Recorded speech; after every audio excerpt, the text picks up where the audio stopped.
Hi friends, study വിത്ത് മീയുടെ പുതിയൊരു വീഡിയോയിലേക്ക് എല്ലാവർക്കും സ്വാഗതം. അപ്പോൾ നമ്മൾ HSAയുടെ പാർട്ട് ബി മോഡ്യൂൾ 1 ആണ് നോക്കിക്കൊണ്ടിരിക്കുന്നത്. നമ്മൾ ഇതുവരെ ഡെഫിനിഷൻ ഓഫ് ഹിസ്റ്ററി, ബ്രോൺസ് സിവിലൈസേഷനിൽ വരുന്ന Egyptian, Mesopotamian, Harappan civilization, Greco Roman civilization ഇത്രയും ഭാഗങ്ങൾ നമ്മൾ കംപ്ലീറ്റ് ചെയ്തിട്ടുണ്ട്. നമുക്ക് ഇനി ഇത്രയും ഭാഗത്തിൻ്റെ ഒരു മോക്ക് ടെസ്റ്റ് ചെയ്ത് നോക്കാം.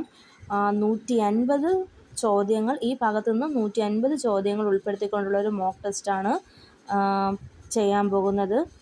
എല്ലാവരും ചെയ്ത് നോക്കണം. എത്ര മാർക്കാണ് എന്ന് കമൻറ്റ് ചെയ്യുകയും വേണം. ആരെങ്കിലും നോട്ടിഫിക്കേഷൻ വന്നതിന് ശേഷം പഠിക്കാമെന്നും വിചാരിച്ചുകൊണ്ടിരിക്കുന്നെങ്കിൽ അങ്ങനെ ഇരിക്കരുത്. എത്രയും വേഗം നമുക്ക് പഠിച്ചു തുടങ്ങണം. എന്തായാലും എത്രയും പെട്ടെന്ന് തന്നെ നോട്ടിഫിക്കേഷൻ വരും. നോട്ടിഫിക്കേഷൻ വന്ന 5-6 മാസം മാത്രമേ നമുക്ക് പഠിക്കാൻ കിട്ടുള്ളൂ. അത് ആ സമയം കൊണ്ട് നമുക്ക് പാഠഭാഗം ഫുള്ളും മോഡ്യൂൾ, അതായത് നമ്മുടെ സിലബസ് ഫുള്ളും തീർത്ത് റിവിഷൻ ചെയ്യാനുള്ള സമയം ചിലപ്പോൾ കിട്ടിയെന്ന് വരില്ല. അതുകൊണ്ട് എത്രയും വേഗം നമുക്ക് പഠിച്ചു തുടങ്ങണം.